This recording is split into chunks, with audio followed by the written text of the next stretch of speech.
Welcome back, Serious and Silly Season 3. And one of the great things about doing this show, besides getting to work with Sheila, is we get to talk to people who more than likely we would have never gotten the chance to meet or chat with. And today is an awesome story. It's a really kind of story that kind of warms your heart. So I really want to get into it quickly. But before I do, I just want to embarrass this man a little bit with some of his wonderful accomplishments. He's the 2019 gold medalist in the Pan American Games, the 2019 gold medalist in the World Championships, and most recently, the 2020 gold medalist in the 1500 meter at the Paralympics in Tokyo. Mr. Nate Gray Wolf Riech, welcome to Champlain College. How are you? I'm so great. Thank you for having me. I'm very excited about this. We are very excited to have you. I'm a giant fan of the Olympics, and I actually got to catch your race live. Well, actually, I don't think it was live because of the time difference, but half live. And yeah, if anyone gets a chance, Sheila or our fans, to Google it, it was a 1500 meter, and I think Nate won by about 1200 meters. So it was a good distance run. But Nate, diving into it, can you tell us a little bit about how this started, how this Olympic, I know it always ends in the gold medal, but how did this athletic career start out for you? Definitely. I think, so many people see what I did at the Paralympics and they just it was pretty overnight success. But if you guys can play a little game with me for a sec and close your eyes or just imagine, it all started in this cold room. All the walls are white. All of my parents and family is around my hospital bed, and I'm fully paralyzed on the right side of my body. Tubes going in through my mouth and everywhere in my body because I couldn't swallow, couldn't wiggle my right toe, couldn't go to the bathroom by myself. And that's the day that my journey started. And, so many people ask me why I didn't give up when the doctors told me I would probably be a vegetable for the rest of my life. And it's because it just wasn't an option. For me, there's nothing like a magnificent comeback. Everyone loves that kind of comeback. And when I left the hospital, my doctor told me, I got hit by a golf ball and got paralyzed. And my doctor told me, Nate, you'll never walk without a limp. Competitive sports are not in your future and you're not a graduate from high school. And I feel like there's these two roads you take in life. There's so many times you have to take either road, and one's this windy, dark road where there's a lot of failure, but also when you reach that success, it's so much more special because you failed in hard times. And then there's this smooth road where you don't fail a lot. You don't try that hard. You don't take a lot of risk. And for me, I took that dark road. And right after my injury, my parents threw me in able-bodied sport and said, figure it out. And so I did my best to figure it out. And I acted like I didn't have an injury. I just tried to compete with the best of the best. And one thing led to a next. Got a college scholarship at Furman, which was one of the powerhouses in distance running at the time. And then finally, after college, I decided to accept that, yes, I do have a traumatic brain injury. I do have a hole in my head. I can't use my right arm well, and my right leg doesn't work the way it's supposed to, and my recovery profile is delayed. And I decided to kind of almost compete on that level playing field. And for the first time, I felt like myself. I felt like I belonged. And that's such a great thing about the Paralympic movement, is that sense of belonging. And I think we all want that at some point. We all want to feel that throughout our life. And like you said, it led me to World Championship gold, Pan Am gold, and nothing like the Paralympic gold. That was such a special moment. And I think the takeaways from my story is it took me 16 years to get there. And I think we want things to happen overnight. We all do. It would be great if it did, but you have that discipline to go day in and day out of working really hard, and then to just never, ever give up. There's going to be so many opportunities in life. There's so many opportunities in my life to give up. And there's so many times I finished last place in the race, like dead last, like 5 seconds behind everyone, like dead last. And I used those opportunities as a learning opportunity and said, well, I'm not going to do that again. Whatever I did there, let's not do that. It's okay to fail as long as I learn from it. And I think those are two really important lessons to kind of learn from my journey. And yeah, that's kind of where it started. Wow. That was, Yeah, that's an amazing, you put that so well. Just a quick follow-up though. I noticed that you said something about just kind of accepting, you know, and how freeing that was. And I know we have some students here who, you know, either suffer from intellectual disabilities or physical disabilities, and it's hard often to reach out and ask for help. So can you just tell us a little bit more about that, if you don't mind? Yeah, absolutely. I mean, I think school was really tough for me. I have a intellectual disability, or I have a learning disability, which made things really tough. And I stuttered really bad in high school. I don't like to throw around the word bullied, but I was made fun of a lot for my stutter. Like I couldn't even get a word out without that. And I think one thing that I found really helpful for me is a sport or some activity where you have like built-in friends. Like that was kind of I felt like alone for a long time. And I feel like that's when people struggle, is when you feel like you're alone. And understanding that there's so many people that have similar, I don't want to say problems, but certain challenges in their life. And for me, I always bet on myself, just because I knew that I would put in the work. And so that was something I always could hang my cap on. And I had amazing parents. I always say that my parents are the best parents for me. Like no one could have done better than my mom and stepdad.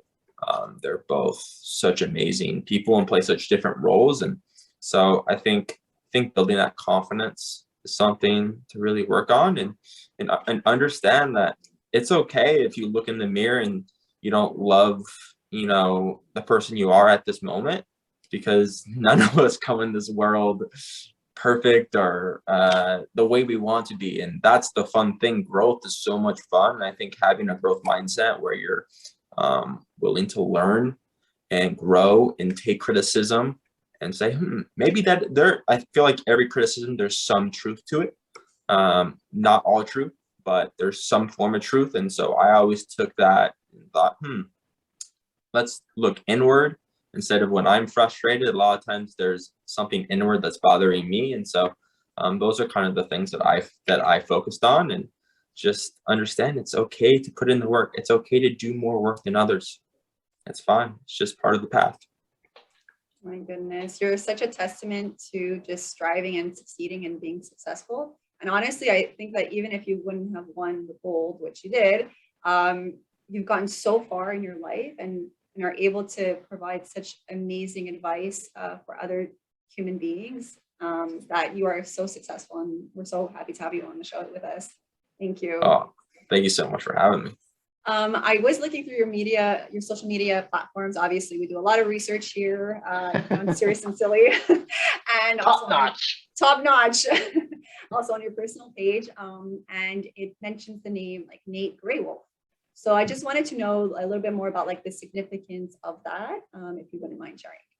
Yeah, for sure. And so my middle name comes from an elder in the formerly known Flathead tribe, which is in just about a couple hours outside of Missoula, Montana. And my great grandma is was full blood Native American. And so an elder gave that name to me, and that was something that I always loved and always thought it was the coolest thing ever. Obviously, when you look at me, I'm very white, and I'm sure I get tanned some. Not as white as Scott. Oh, but I'm kidding, Scotty. Throwing shots. The camera.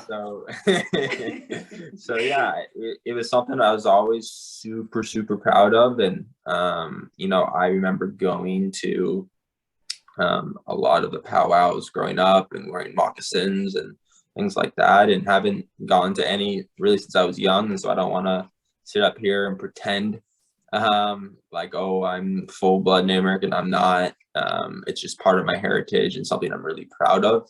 And it's always funny, like gray wolf. Like when I think of wolves, I think of like fierce and fiery. And if anyone knows me, I am a very, very fiery individual, for sure. And so I created this thing called the Gray Wolf Mentality. And basically it's a document that I created where I wrote down the people who I look up to and what characteristics they have that I really look up to in them, and then kind of pillars of things I want to live by and things that have made me into who I am. And so when I kind of step on the track, I'm kind of turned from the smiling, joking Nate to kind of like the fierce, vindictive person that I'm ready to dominate. And so that's kind of have like almost a persona. And so that's kind of what Gray Wolf means to me and how I got the name. That's so cool. And so do you feel like that's important to represent your Indigenous heritage in your professional and personal like career? Yeah, so I'm close with some of my family members that are still Indigenous, but yeah, I haven't been able to kind of go back and see a lot of those people, and a lot of my Native American family has passed away, and unfortunately, and like I said, I'm very, very proud to represent them, and I hope they feel that I represent them accordingly, because I know it's one thing to like run well on the track, but at the end of the day, like that's not that important. Like how the character that I have is more important, and so I hope they feel that I do a good job of being a positive role model for Native American kids, as well as just kids in general. Amazing. It was funny when you mentioned that, Nate, because we've met you briefly and you seem like a very laid back, kind of jokey guy, but on the track, man, there was some intensity there after your race. You were hyped. Yeah. You can blame my mom for that. Yeah. No, that See was if she's great. available. We'll have her on next week. Oh man, she is a trip, and it's funny. Like I talk about how passionate I am about certain things, and man, like if I even thought about giving up, there's no way that woman would ever let me give up. There is no way. She is so demanding, and like she used to play games with me where she would like hide one of my shoes, or like really piss me off before I raced. Like would just ask me like 50 questions before I raced, and got me really mad, and to see how I would react.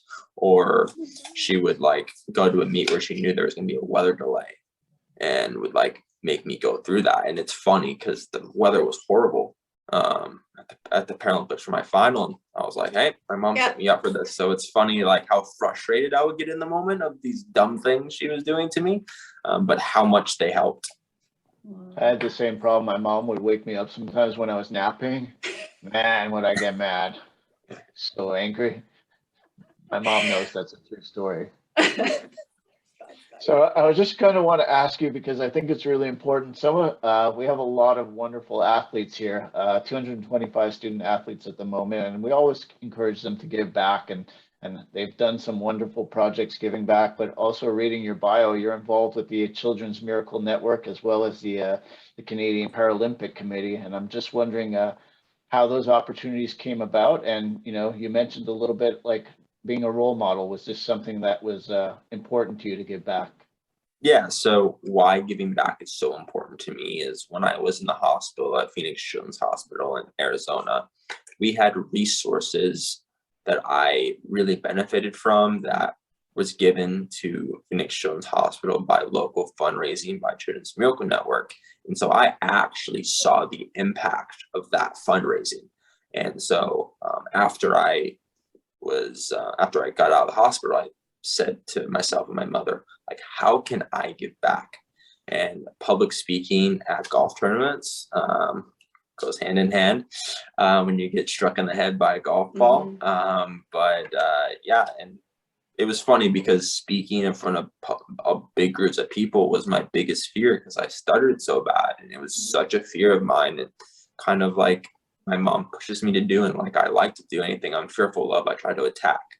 And so that's kind of where those opportunities came from. And unfortunately, I haven't been able to do too much with Children's Miracle Network recently. I'm hoping to get back to doing that. But at the end of the day, like, to me, it doesn't matter what I do. Like, I don't need to be the keynote speaker. Like, I don't care if I'm helping bring food out.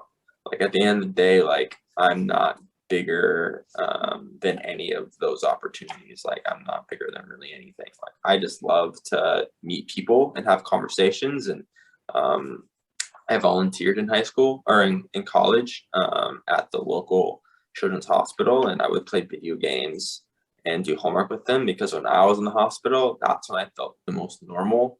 When like former baseball players would be doing rehab, and they would come play video games with me. And that was like the time I felt like the most free and the most whole when I was in the hospital. And so if I can be that for any of the kids, then sign me up. Like, I'm in it. And so that was kind of where those opportunities came from. And it's, I think, when people who give money can see how their dollars actually help. And I'm obviously a testament to when in Phoenix, like, where those dollars went. And so I think it's easy to have the donor kind of make that connection. And so then, Nate, I mean, what's the next step for you? Do you have a plan? I feel like you have like a 10-point plan of like what's the next step for you in like personal career or just like your athletic career. So first is to get my butt back in shape after taking the month off and maybe having some alcoholic beverages. That is point one. And I've really taken love to public speaking, and I'm gonna try and kind of go on circuit and find opportunities. I've had a lot of opportunities after the games, which I love. I just love speaking, and I just love the challenge of trying to put my story together in a way that it will help impact one person. And just, I think so much today in society, there's, because of Instagram and Twitter and things, we want this instant gratification. And like, I just love sharing my story of, hey, it took 16 years. Like, I couldn't walk, but I still had that goal of becoming Paralympic champion. Like, at that point, like I just hope that kids don't give up, because I think like college sports is one of the coolest things in the world. Like, you get to, it was the best time of my life. Like, it was so much fun to have those teammates you can rely on, and having, get-togethers after a good or a bad race. Like, I remember having a bad race and just laughing and looking at them like, wow, that sucked. Let's hope I don't do that next time. And so I feel like that just connection you make with people, that they'll be your friends for the rest of your life. And so I just want them to understand that it doesn't matter what has happened to you or how you move. I still was able to compete on the Division I level, even though I had this quote unquote disability, even though I think it's the best thing that ever happened to me. And so those are kind of the two things that I'm interested in. And I love anything that help push the Paralympic movement forward. I love media. So if that would be a commentator or something for the Paralympics on the track and field side, that would be an awesome opportunity. I'm really good friends with Anastasia and Devin at CBC Sports. And so they've really helped me out. That's great. And how would our students follow you? I mean, you're so inspiring. I would love for them to just like follow you, follow your journey. And how would they do that? Awesome. Nate Gray Wolf. Shocker that Gray Wolf's in my username. I know, shocker. And then you can also email me at nathanriech@yahoo.com if you would like to have like more of a personal conversation, or like to hear more about my story. I'm always open for Q&A. So if your students would like to ask me anything, even if it's about my stay in the hospital, I'm always willing to be open about that. And so, yeah, that's how to best get a hold of me. Thanks. Yeah. Scotty? Yeah, like I said at the start of the show, Sheila, it's always great to meet people that we probably wouldn't have gotten a chance to talk to. And Nate, what a pleasure it's been to talk to you and listen to your story. So thanks, man. Like, thank you for joining us. It's amazing. And if the community would like to follow our web series and follow Nate here, you can also follow us on Champlain Saint-Lambert YouTube page. On Fridays we post. And again, just want to echo what Scott said, like, thank you so much. Yeah, you have been absolutely amazing taking the time with us. And I feel like your journey is not over, and you're going to be able to impact a lot of students, the youth, but just generally everybody, really. Yeah. Thank you so much, Nate. Definitely, the last thing I'd like to say is that remember, this doesn't happen overnight. It takes stepping stones, and just know that if you want it that bad, that it is worth doing.